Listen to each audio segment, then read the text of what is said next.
This is The Resilient Life, where we believe that every human will struggle in this life. Our challenge is to struggle well. I'm Ryan Manion. I lost my brother to war, my mom to cancer, and I'm the daughter of a retired Marine.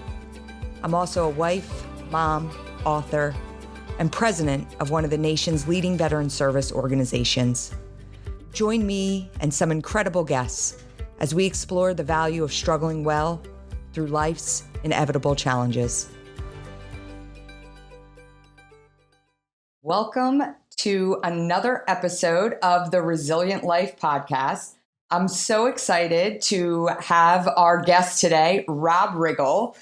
Rob, welcome to the Resilient Life podcast. Thanks for having me. I'm very excited to be here. I'm excited for you to be here. I'm excited to chat today, but I first want to introduce you to our audience for those that may be unfamiliar. Of course, most of us know you as a comedian for your roles on The Daily Show, on Comedy Central, and all of your movies, including Step Brothers, 21 Jump Street. I could go on and on and on. And biggest fans also may know you as the guy who shot bin Laden. I watched that video again the other day and was cracking up. It's one of the funniest things I've ever seen. But what people don't always know is that you're also a Marine with over 20 years of service. And that, I would say, is kind of what brought us together. You've been involved with some stuff with the Travis Manion Foundation for a few years now, and you're a big advocate for the military. You're out in California, but you have not forgotten the importance of service and making sure that you're paying homage to the men and women who serve. And I love that about you. So we're super excited to have you on and dive into all of that today. Oh, good. Well, I'm at your disposal. All right. Well, let's get into it. So I want to start off a little bit with your background. You're from Kansas, which if you're a fan of Rob Riggle, you know that he is from Kansas. You know that he is a big Kansas football fan. And you ended up going to KU for college. I did. Okay. So you're there, and I read that while you're there, you're interested not in the Marines first, but in the FBI. Is that correct? Yeah, it was one of the initial thoughts I had. Because, I was young and I was a pretty average student. I wasn't anything exceptional. And I was sitting there thinking, God, what do I want to do with my life? Because that's the first time I ever asked that question.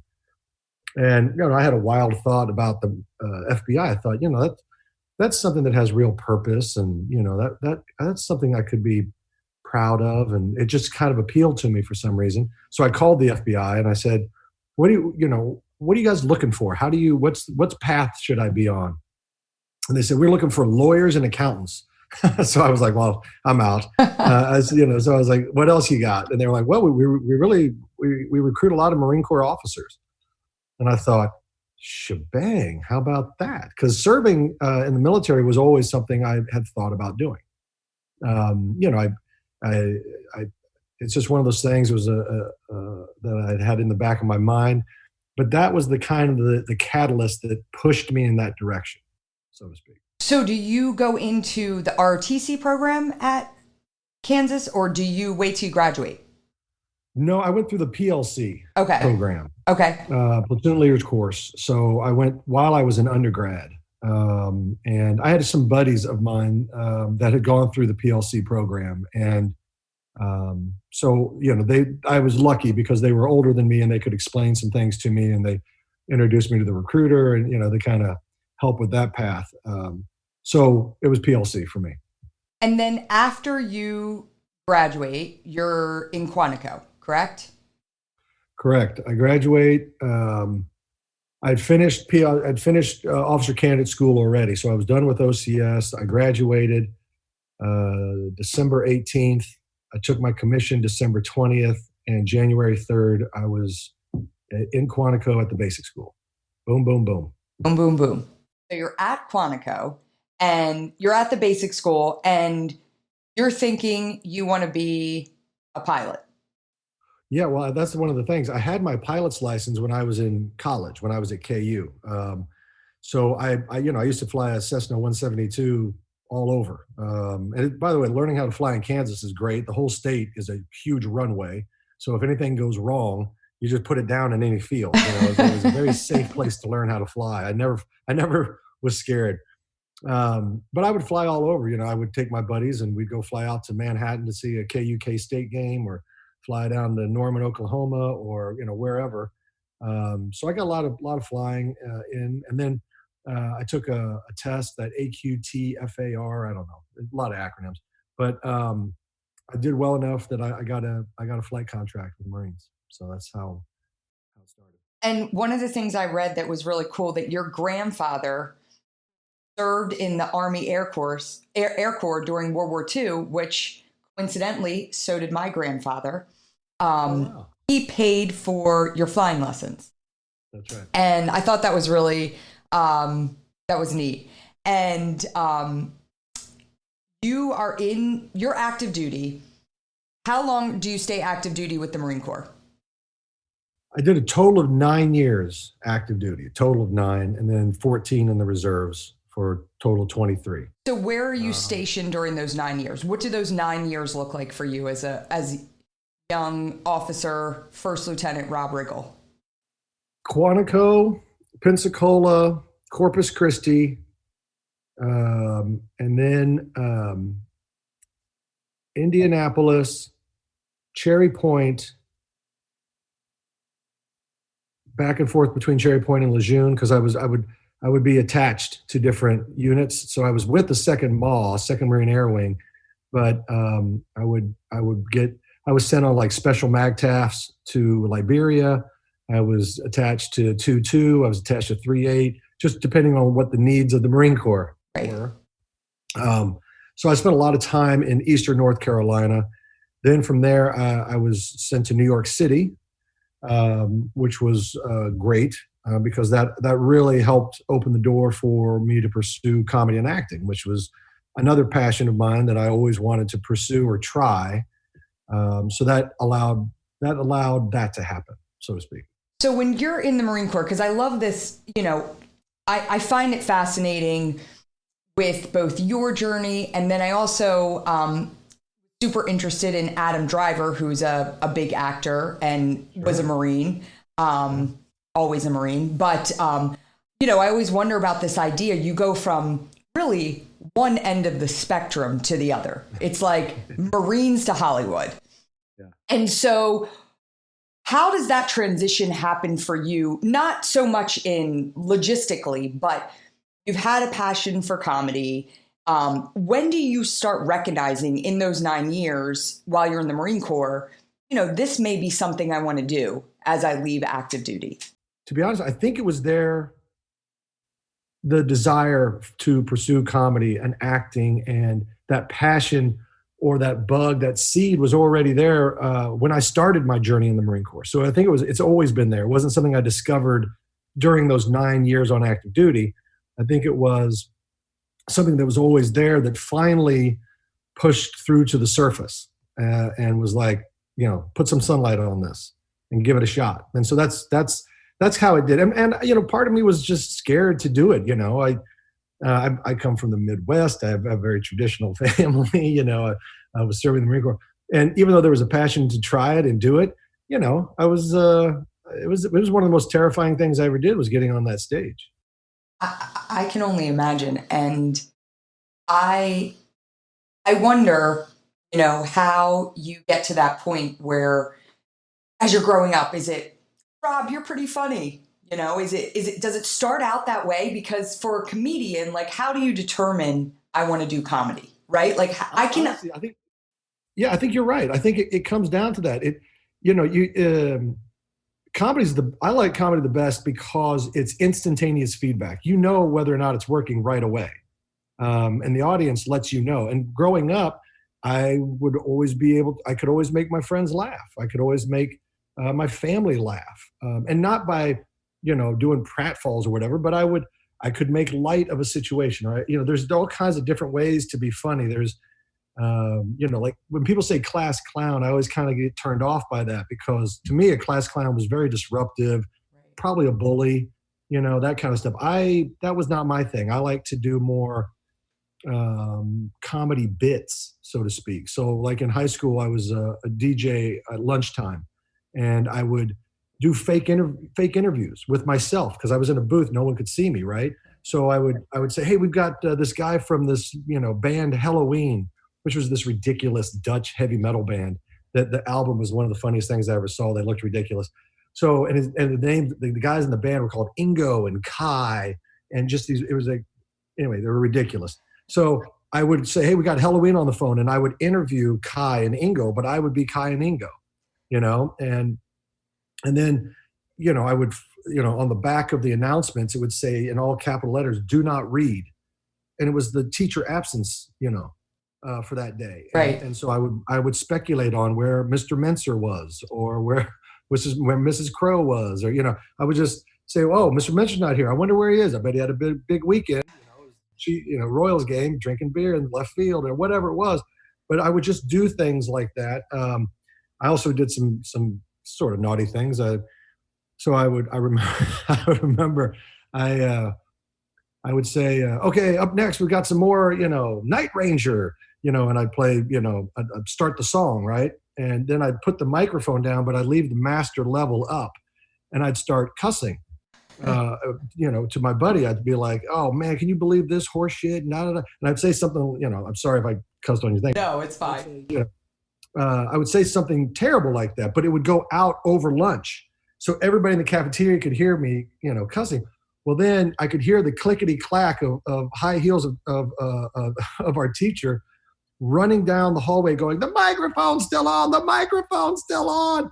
And she'd come in, "The microphone." I go, "What? Oh gosh, oh God!" And I turn it down. I go, "I'm sorry." She goes, "Guys, you got to be more careful. It's the third time this week." And I'd be like, "I'm sorry. It's just always forget the message." She goes, "And you guys cuss so much. Don't do that on But we knew what we were doing. Yeah. It was just a bit, And so anyway, comedy is always it's a very fair instrument. You know whether or not it's working. So when you get enough feedback that says, "Hey, you're pretty good at this," or "Hey, you're funny," or you have a proclivity for it, you tend to pursue it a little more. You tend to nurture it. You tend to water that garden.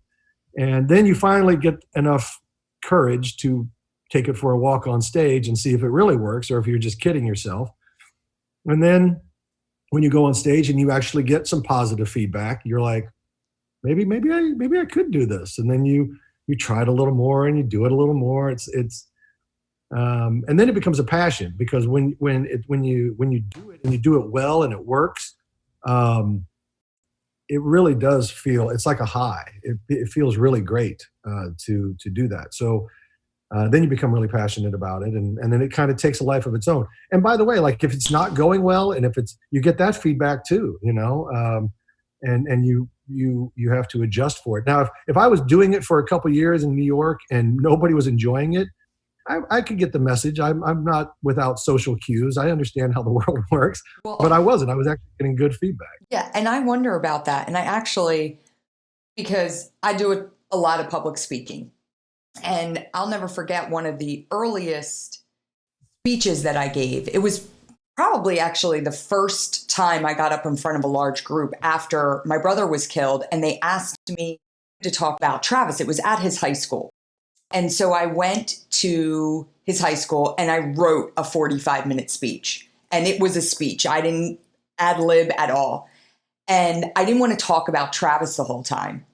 And so I share this story a lot because I wrote the speech, but I wanted to talk about Travis and what he stood for as a Marine and what he stood for in terms of leadership.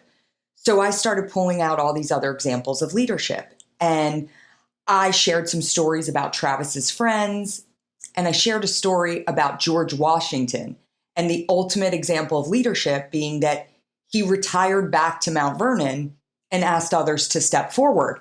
And I thought, what a great way to explain to young kids that you don't need a title or a position to be a leader.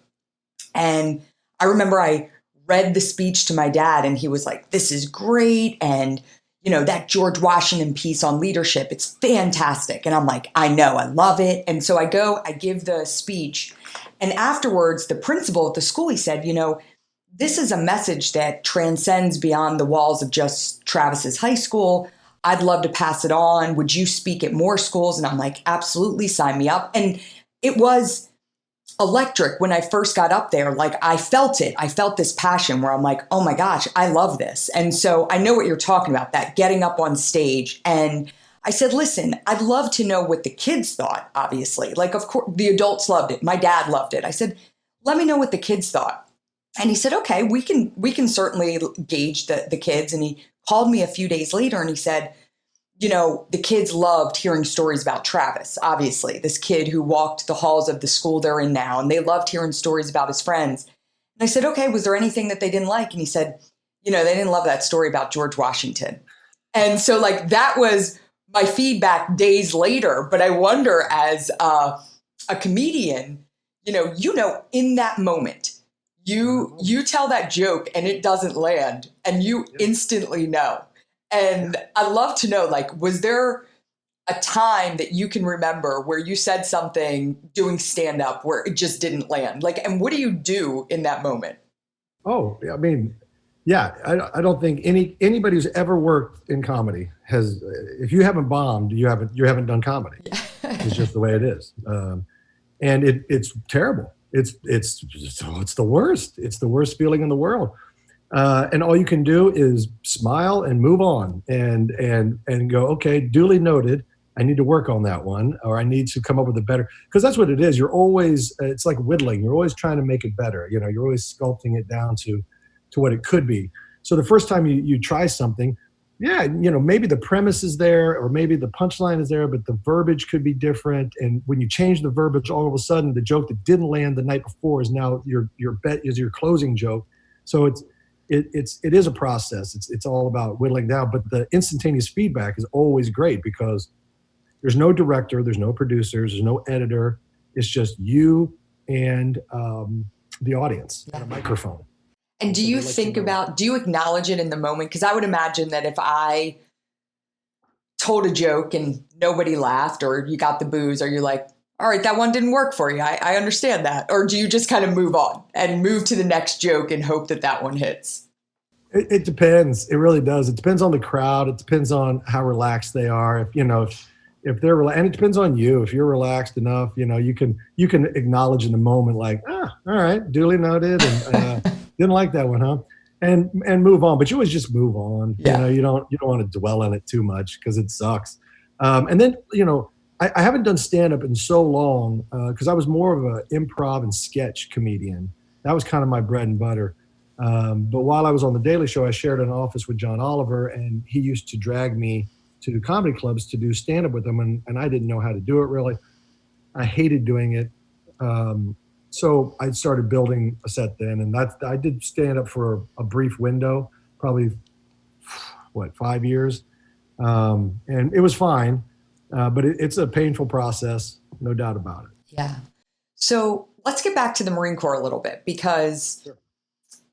You're in the Marine Corps, you're thinking about comedy, but as a Marine, and I don't think you even have to know too much about the Marine Corps or military service in general to, you know, the idea of it isn't a bunch of funny guys, right? You know, it's a serious profession. So are you known as the funny guy in the Marines? Is that something that comes out in your personality? Yeah, people are curious about that. And to be honest with you, I always kind of separated those two worlds. I didn't cross the streams too much on that because I took being a Marine very seriously, and it is a serious profession. And I never wanted my Marines to think I was some goofball who wasn't focused or didn't understand my job or wasn't proficient in my job and my responsibilities. Now, did that mean I changed my personality and became somebody I'm not? No, because that's not natural. And you have to be yourself too. You have to, that's what connects you to other people. They have to know that you're genuine. So yeah, I was myself. You know, I'm a pretty gregarious guy, and pretty joyful guy.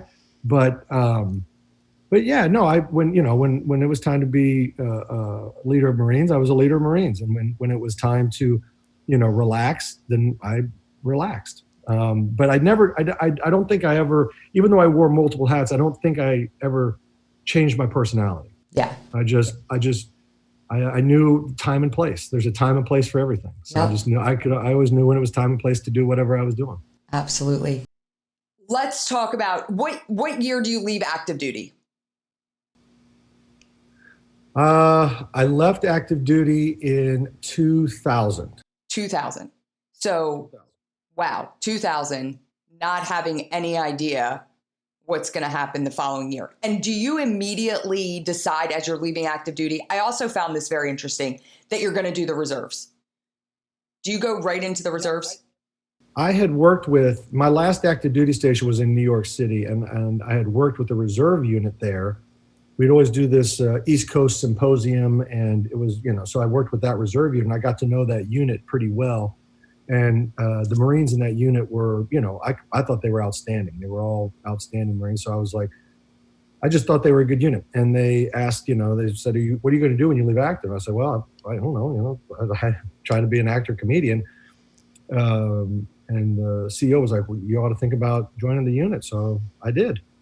And so that's what I did. I joined that unit because it was right there in Manhattan. Making the drills was not a challenge. It was very easy to make my drills there. So that's what happened. And then, so then cut to a year later, 9/11 happens. I'm in New York, right there in Manhattan, working in Midtown. And 9/11 happens. My unit, being the only reserve unit in Manhattan proper, we were activated that night of September 11th. Yeah. And my CEO calls and said, all right, boots and utes, report down to One Police Plaza tomorrow morning, and we'll go from there. I don't know what we're going to be doing. No one knows really anything yet, but we assumed that there could be hundreds or thousands of people trapped under all that rubble. We didn't know. Right. So that's what we did. My unit reported down there. They gave us these little thin surgical masks, and which we all took off because you couldn't breathe. So we went down, and I guess it would have been the southeast corner of Tower 1 is where my bucket brigade was, because they had about 6 stories of rubble around ground zero, and they couldn't bring in heavy machinery because they were afraid of cave-ins or collapses, and like I said, we thought there were survivors. We just didn't know. There was so much underground in the subways and in the subterranean.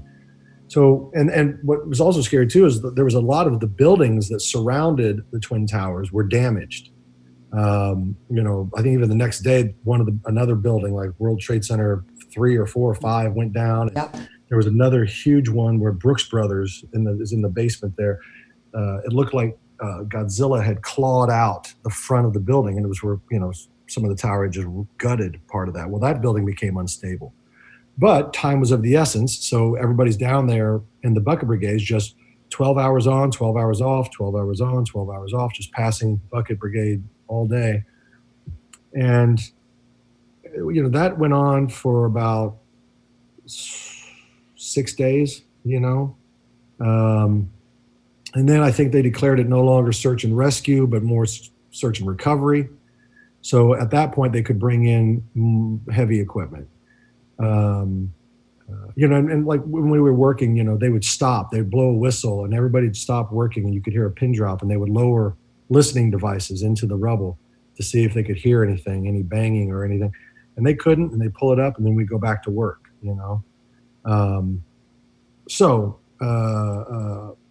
I did my time there, and then when they pulled us off the rubble pile after they declared it search and recovery, I went to One Police Plaza and worked there until September 30th, doing the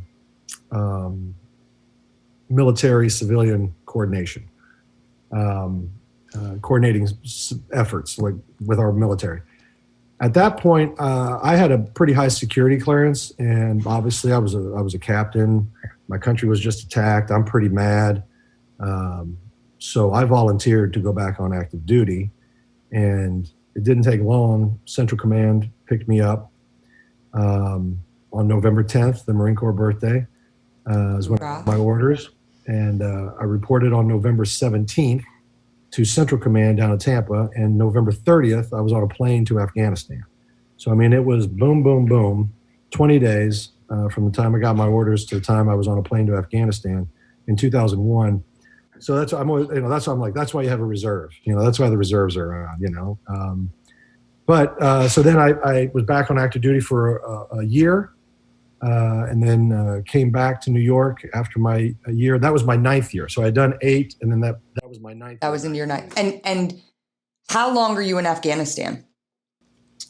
I went twice. The first time was 3 months, and the second time was 2 months. So what are you thinking? I love to talk to people about, because each and every one of us had a different experience on September 11th, but we all knew where we were that day. We all knew, what was happening to the best of our abilities, but we knew that something big had happened, right? And then I talk a lot about September 11th and then September 12th. And on September 12th, you think about where our country was. And I can find no other time in my lifetime where I felt that our country was more united than it was on September 12th. And that sense of just unity. We're all in this together. Whatever it is, we don't have all the pieces figured out yet, but whatever it is, we're gonna get through it together. And I can't help but think what you're going through at ground zero on September 12th. I mean, there has to be 1,000 things running through your head. Like, are you thinking right away, I'm volunteering back for active duty right away? Like, pretty much. Yeah. Pretty much. It was pretty much, yeah. And then when you spend time down there, it just got more solidified every day. And I was like, I mean, the military is not some separate organism. We're all Americans. And I was feeling every emotion that every American was feeling. I felt violated. I felt like you'd just been sucker punched. I felt fear. I felt anger. My heart broke for all those families, all those people in the buildings, all the people on the planes, because as they started to profile them, they were me. It could have so easily been me or someone I cared about or someone I loved. So, there was a lot of emotions, a lot of strong emotions. Like I said, all those things, all those dark wolf type emotions, the fear, the anger, the pain. And, I think President Bush at the time said something that was very powerful. He said, somebody today lost the most important person in their life. And that resonated with me a lot. Yeah, that's pretty powerful for sure. I try to think back when on September 11th, I was in college and my brother was at the Naval Academy and my dad was, and getting back, my dad did 11 years active duty, 19 years in the reserve. And he tells anybody, if you do over 5 years active duty, stick it out, join the reserves. And he's a big advocate for the reserves. So, but his duty station was the Pentagon. And he worked for Johnson & Johnson, and they were actually out that day doing a beautification project up in North Jersey with United Way. And my mom called me, and I was a college kid asleep, literally asleep, had no idea what was going on. And she calls me screaming, like, get up, wake up, something's happening. And I turned on the TV as the second plane hit the towers. And I was like, oh my God, what is happening right now? And my mom was just screaming, I can't get a hold of your father. He's not answering his phone. And your brother called me and said they don't know if they're moving them. And you can't just call a kid at the Naval Academy and say, what's going on, And at that time, you're seeing that there's planes going everywhere. It's hitting the Pentagon, and it's like, all right, where are these planes going to hit? And so she's freaking out, and I don't know what to do with myself. I'm outside of Philadelphia in my apartment, like, okay, well, I guess I'll go to class. And I went to my English class, and the professor, I'll never forget, he said, something big has happened today. We don't know what it is, but it just doesn't feel appropriate to talk prose and Emily Dickinson right now. So pull out your notebook and just start writing and write whatever you want to write. And I just started writing about, my dad's in the military and my brother's going to be in the military. And does this mean we're going to war? I don't understand. And the last thing I wrote on that paper was, if we go to war and my brother or my dad, something happens to them, I'll never be able to go on. And I found that paper several years later, like shoved into a old college textbook. And it was after Travis had been killed in Iraq. And, the significance of what I had written that day was obviously so much more in the aftermath of what had happened with our family. But I think back to that time and just, how I wasn't directly affected on September 11th, but what happened that day changed the course of my life. And I think that it changed the course of, most Americans' lives in one way, shape, or form. And it was just such a pivotal time for our country. And I look at where we are now and where we are now as a country. And, I try to identify how can we get back to that sense of unity?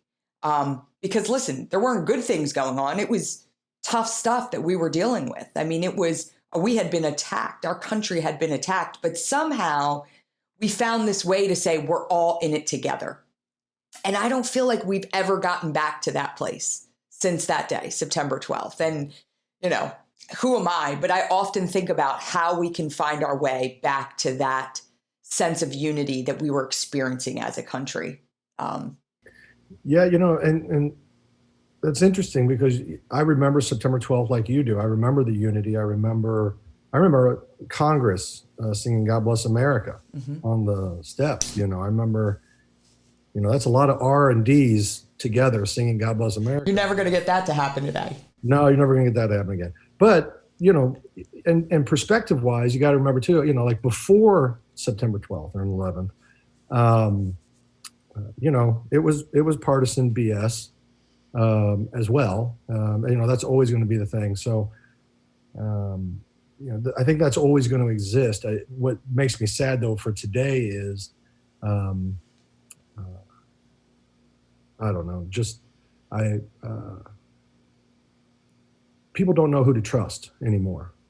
And I think that causes a lot of concern. And it makes people angry. It makes them fearful. Everything stems from fear and love. And those are the two driving emotions. Everything comes off of those things. So when you can't trust somebody, when you're not even sure if you trust yourself anymore, that causes fear, and fear leads to anger, and then anger leads to this and blah, blah. So I think that's what's going on right now. But again, what do I know? I'm a yuckster. So, but I do think that fear is what's got America in its grip right now. And like FDR said, the only thing, that's all we have to fear is that. Yeah. Fear is, fear. That's the only thing you should be afraid of is that. Nothing. The other stuff are man-made problems when they have man-made solutions. We can figure this stuff out. But if you allow yourself to be wrapped up in fear, the only thing that's going to come from that is more darkness. Yeah. And so we got to get away from that. I don't know how to do it. I wish from a leadership perspective, I think our best leaders, I wish our best leaders would engage more in public service. I think our best leaders aren't engaging in public service because why? They're going to be underpaid and abused and pariahs. And, who wants that when they could stay in the private sector and make a lot of money and go fly fishing and not have but unless we get some of our better leaders in this country to step up and take those leadership roles, I think we're going to continue to swim around in darkness. I couldn't agree with you more. Those are wise words. And I belong to a advisory board for a group called With Honor, and it's a group that it's a political action committee that elects veterans to Congress on both sides, Republicans and Democrats, and they have a caucus, and they're really pushing towards this idea of national service.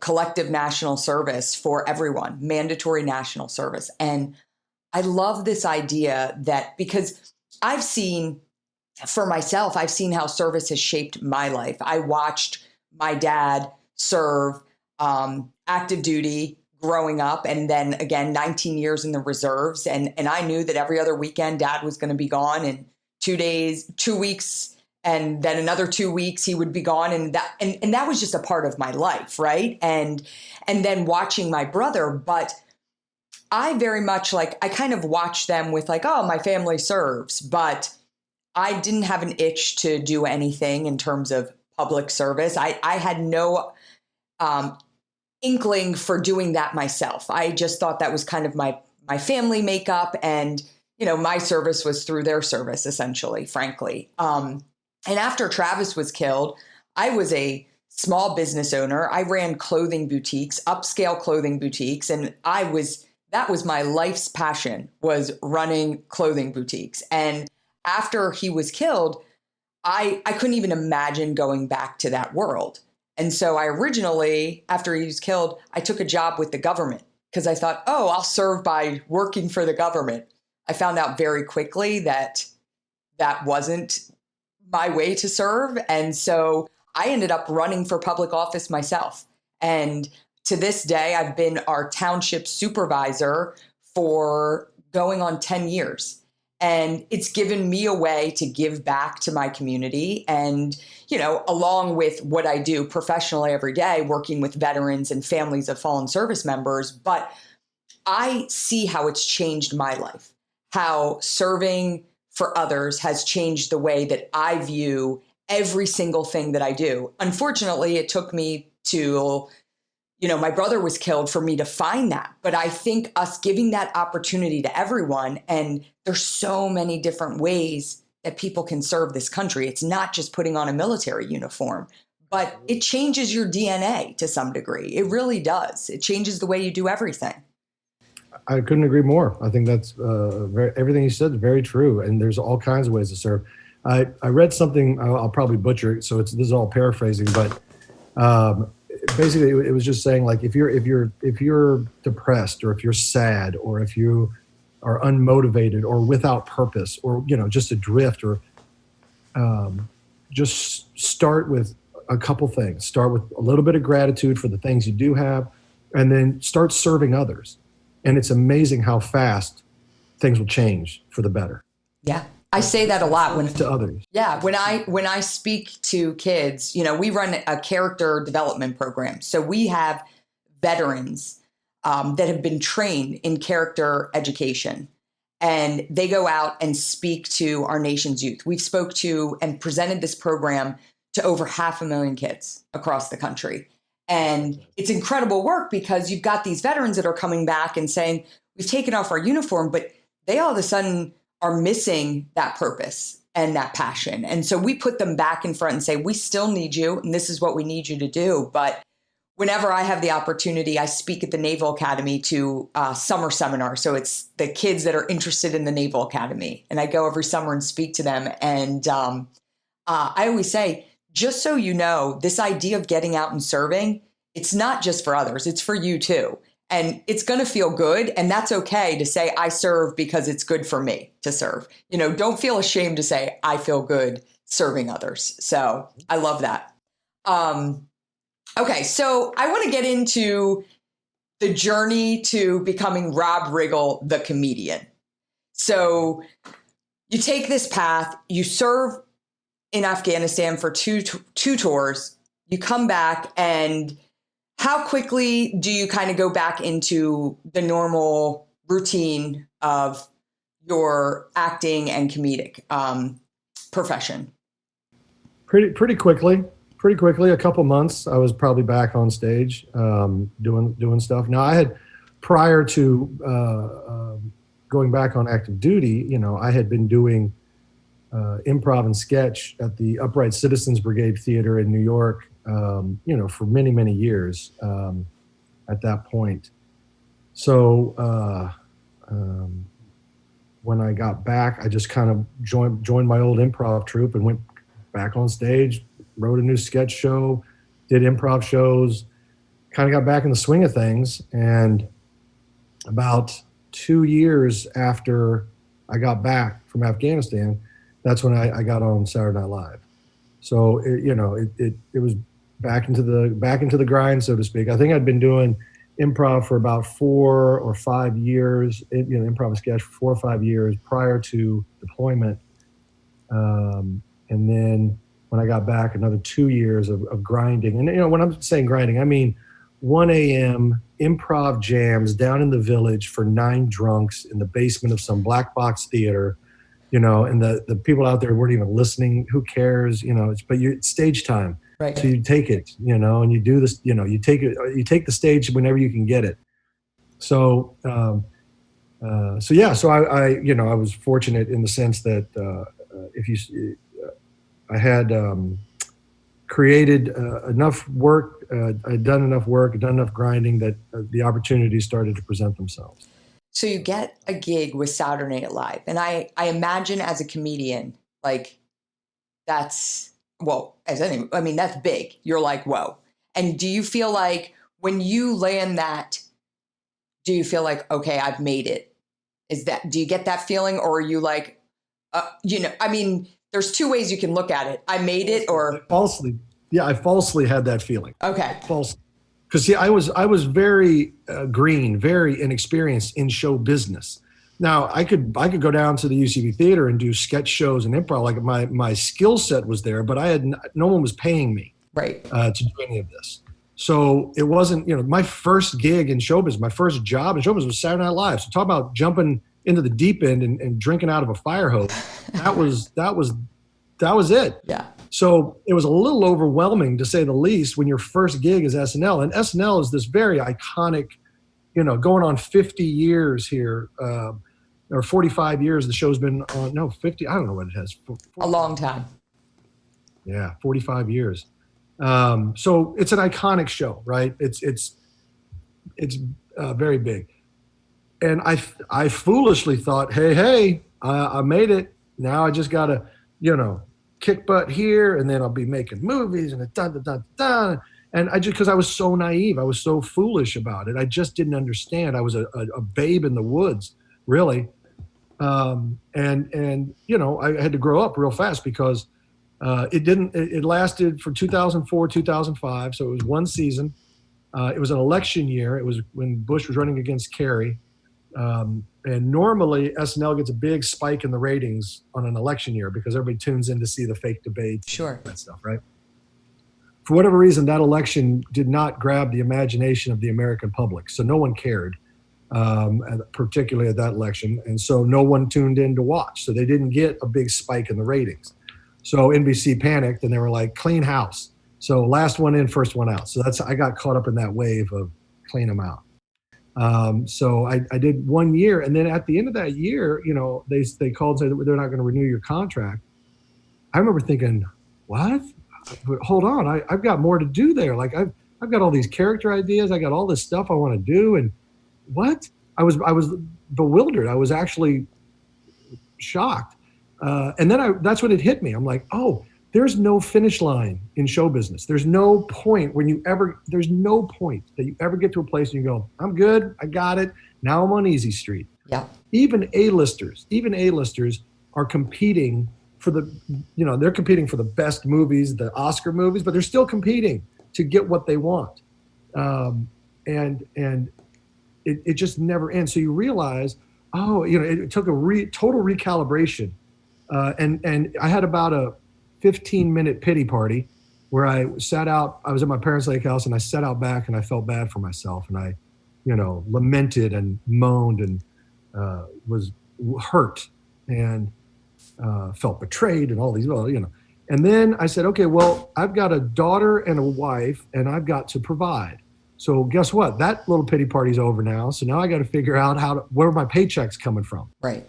So I just went back to work, go back. And I went out to Hollywood and I pitched a pilot to NBC. They bought it. So I wrote it. It didn't get made, but they paid me to write it. So I was like, okay, there's the first paycheck. Now I'm still in the reserves now at this point. And I'll never forget. It was you have highs and lows in this business. And I remember I had started command and staff college at the time. I was a major, and it was down at Miramar, Marine Corps Air Station Miramar. And I'm sitting in the BOQ on a Saturday night in these cinder block walls of a rundown BOQ, and I'm looking around going, and the premiere of Saturday Night Live is that night. The following season or your season? My old castmates. I'm looking at all my friends. And this is the year after. Okay. So I had just been let go, a month prior.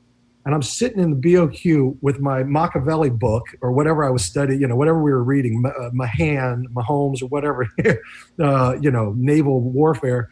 And I'm thinking to myself, what the hell happened? I was on that show, 2 months ago. And now I'm in the BOQ studying, command and staff stuff, all weekend. And I was like, oh God, what did I do wrong? What did I, So it was a gut check. And those moments when you are knocked down, that's where you, if you have the right mindset, that's where you can focus on character. And that's when you can focus on, okay, well, this happened. It can't unhappen. So what are you going to do about it? And I think that's the difference. I think that's the mindset difference, and it can make a big difference in the what happens in your life. So yeah, I again, you have you're human. Everybody has these pity parties for a minute. You kind of get down, but then you have to have a conversation with yourself. You can't be afraid to talk to yourself and say, this sucks. I hate this. I don't like this. And, I feel bad. This hurts. Why did this happen to me? And then you go, okay, well, what am I going to do about it? Because you can't, it's that thing where what can you control? And so if you focus on the right things and you get busy on those things, all of a sudden things get better. And sure enough, I got busy focusing on the right things. I put my hurt in its perspective. It's still there. It still annoys me to this day that they let me go. Still to this day, yeah, it annoys me because they didn't get to see my best self, and I'm mad about that because my first year on the show, I did very well, by the way, on the show that first year, considering I was the only new member on the show. I did pretty well. I got airtime. I got characters on. I did what I was supposed to do. But I was also operating out of a place of fear. And I was looking forward to coming back for a second year because I was like, oh, I'm going to prove it. Yeah. Yeah. Now I'm going to lean into it. And I never got that opportunity. So it kind of haunts you a little bit. I'm good with it now, so to speak, but it does agitate. But you get your head right. And so I focused on what I could do. And I went back to work. I went back on stage. I went, doing stand-up, doing improv, doing sketch. And then I got The Daily Show. And I was very, very fortunate to get The Daily Show. I was running out of money. And again, I have a wife and a child that I'm on the hook for. I got to support them. So I remember work was lean. And so I was about to actually go back on active duty. I really was. I was going to volunteer to go back on active duty. And I got an audition for The Daily Show. I went in and did it in LA. And then it went well. So they asked me to come out to New York and read with John. I did. And, there was like four of us, I think, out there at that time trying to get the job. And I think I thought I blew the audition. And I remember being on the phone with my wife. I was out on the street after the audition, and I just said, don't worry. We're going to be fine. I'm going to go back on active duty. We're going to get paid on the 1st and the 15th. We're going to be fine. It's all going to be good. I mean, how funny though, when you think about it, that you walk out of an audition with The Daily Show and you're like, all right, I'm either going to do this or I'm going to go back and be a Marine. You know, I mean, I'm going to go back to, like you said, the 1st and the 15th, or I'm going to continue to keep pushing through this vastly unknown professional career because you just don't know what comes next. And I have to imagine, too, when you think about SNL, I have to imagine that they definitely tote the fact that, you know, they got Rob Riggle his start to some degree.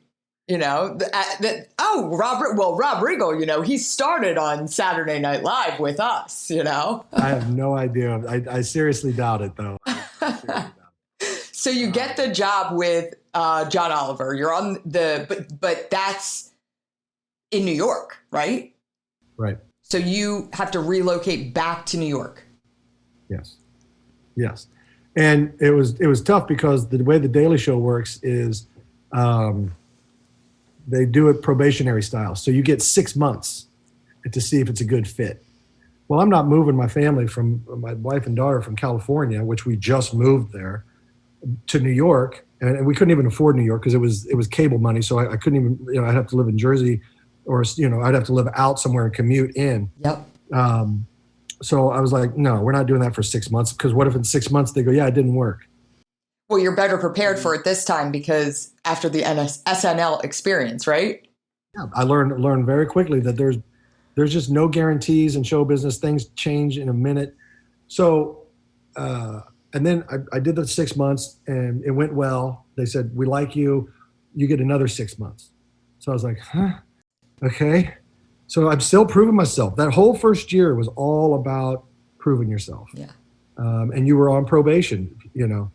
So for a year, you know, I was commuting to LA, and on the weekends I would come back, I would fly back. My wife would pick me up, and with my daughter at the airport, and we would drive down to San Diego, to Miramar, and I would go to command and staff during the day. I would meet them in the evening. They would go like to Legoland or whatever, and then I would meet them in the evening at the hotel, and we'd have dinner, and I'd play with my daughter in the pool, and then get her to sleep, and then try to spend some time with my wife, have, you know, dinner or whatever, just conversation.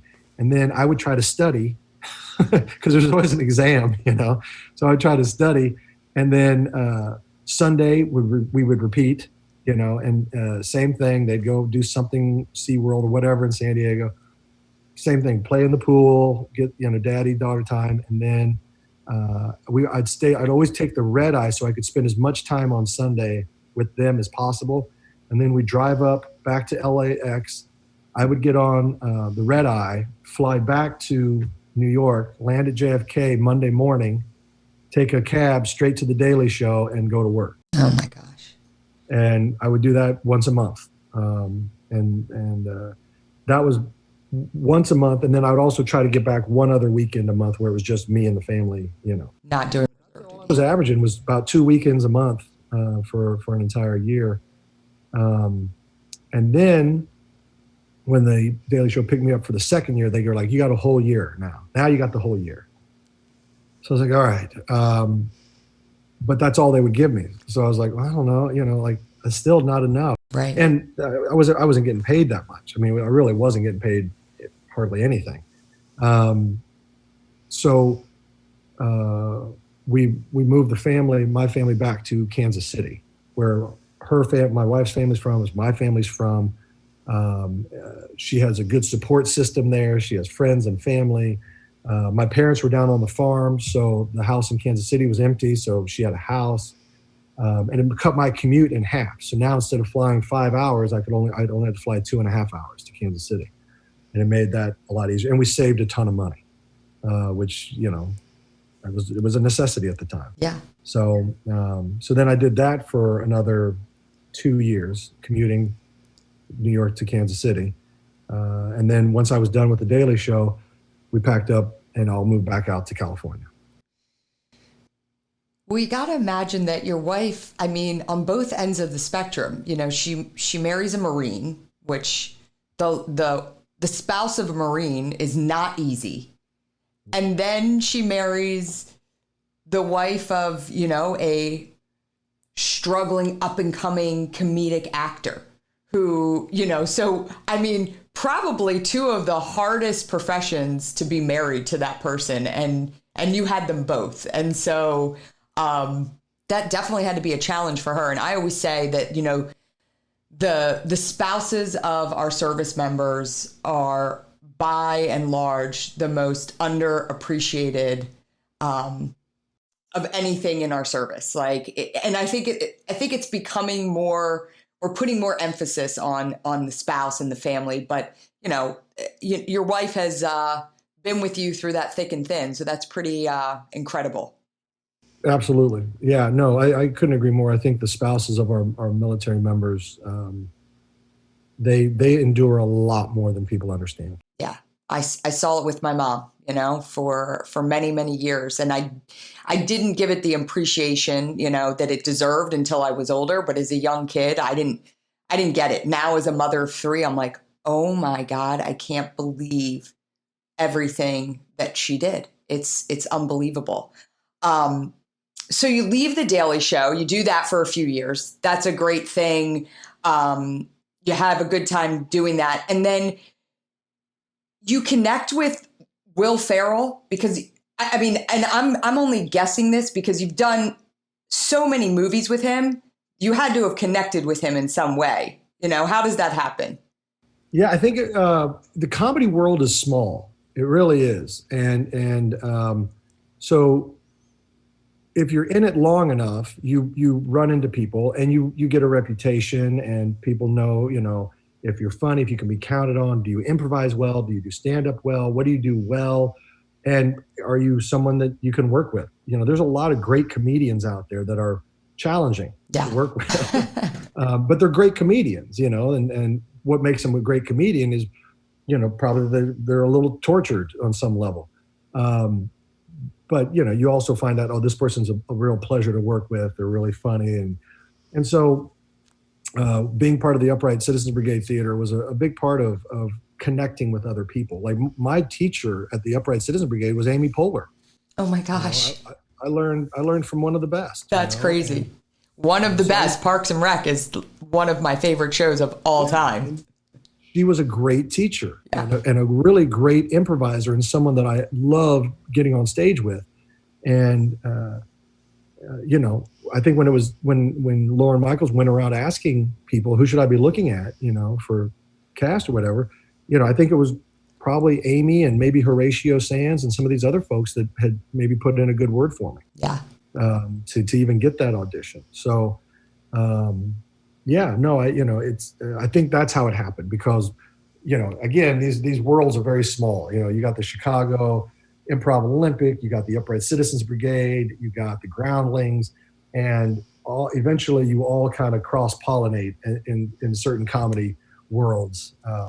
So what's your first movie? What is the first movie that you do? Do you remember? The first movie I did was a movie called Unaccompanied Minors, where I played a security guard or something. Okay, I remember that movie. But that was the first one I did. I didn't do much in it.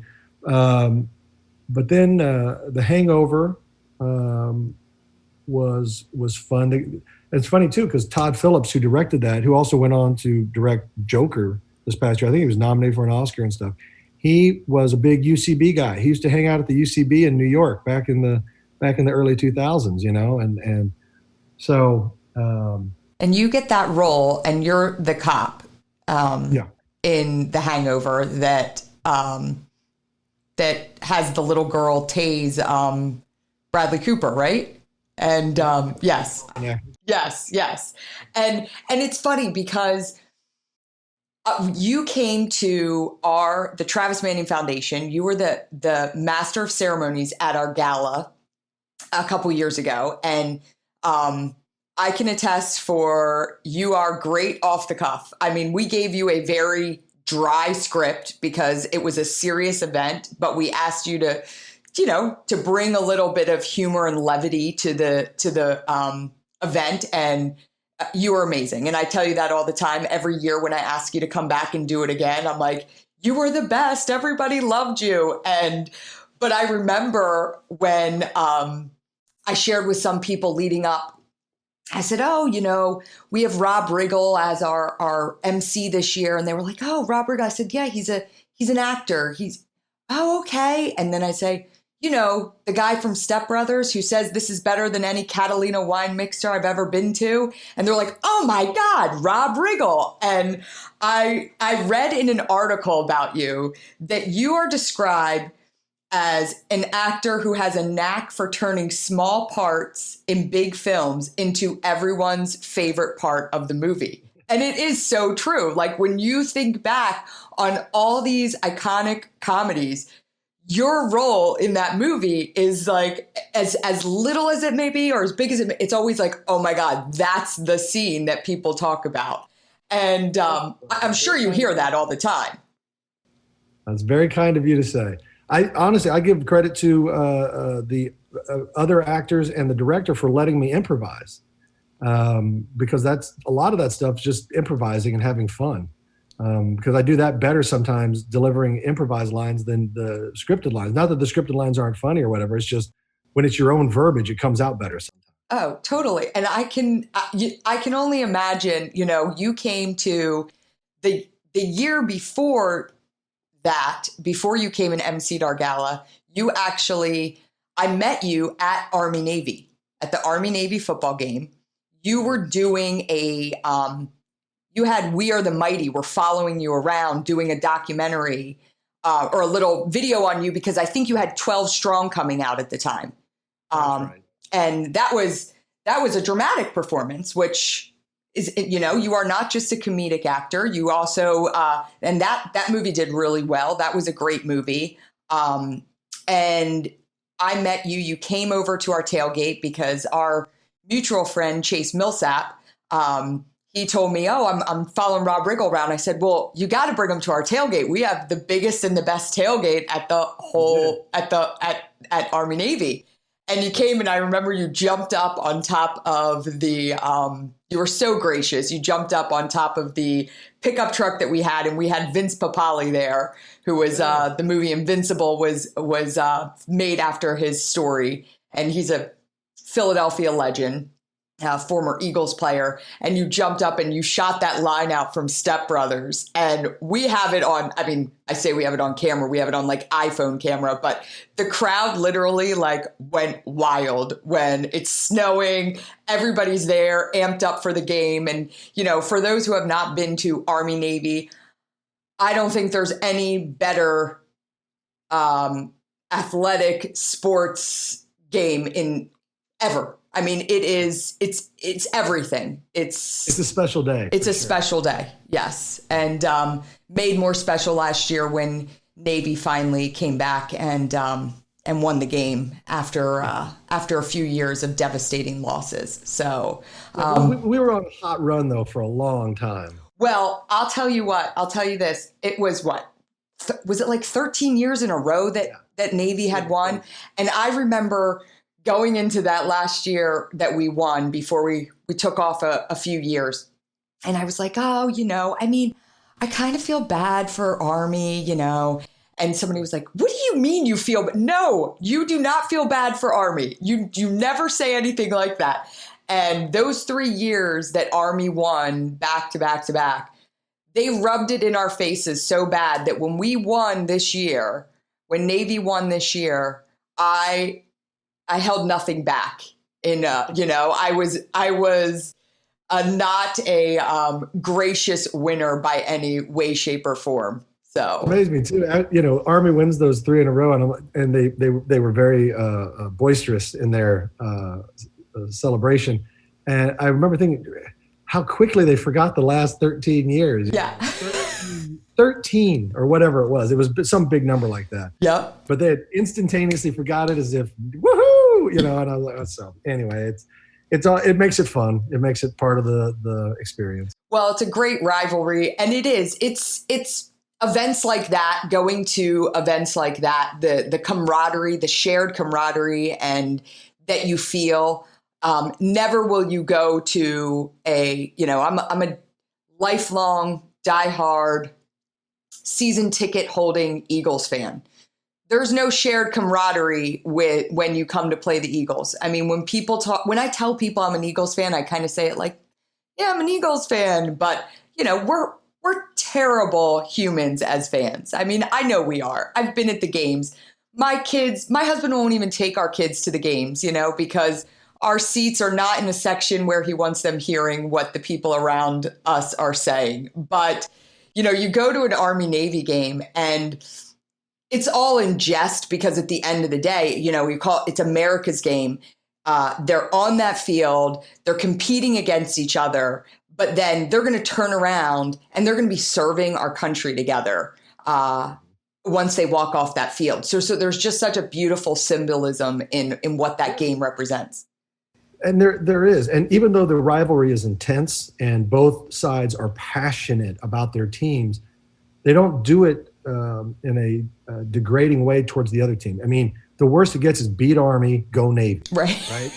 It's not like, other rivalries you see where it gets really unhinged. Oh, yeah. And it doesn't mean that, Army wants to win so bad they can taste it. Same thing with Navy, same thing with their fans. But everybody in that stadium has perspective. You know what I mean?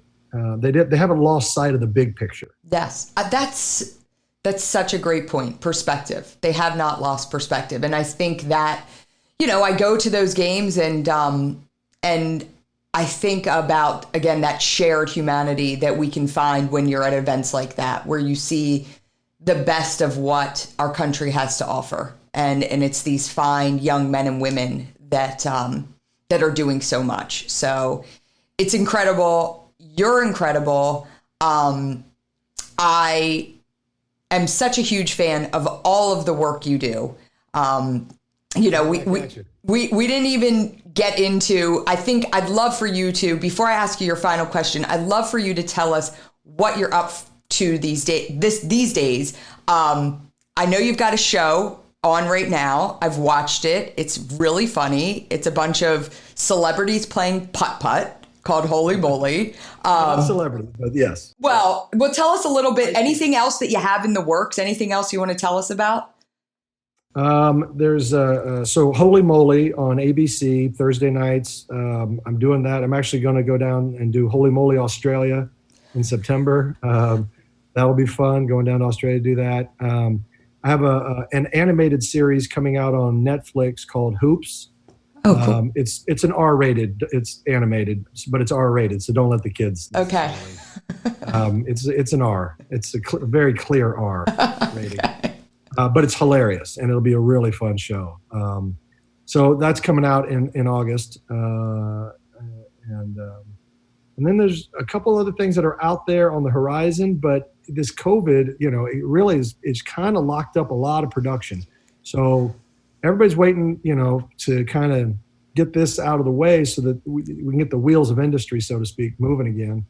And then I might have more to report. But awesome. Right now, those are the primary things. Well, we'll bring you back on when everything starts opening up and you can share some big news with us. But Rob, I want to thank you so much. I want to ask you one final question. It's the question that we ask everyone as they leave the Resilient Life podcast. And that is, what does living a resilient life look like for you? Living a resilient life. It means moving forward. It means getting up when you're knocked down. Because if you think you're going to get through this life without getting knocked down, you are fooling yourself. You're going to get knocked down. In whatever form it takes. And that's what you don't know. You don't know how you're going to get knocked down, but you're going to get knocked down. And the resilient life is taking that deep breath, standing back up, and re-engaging. And that is hard to do.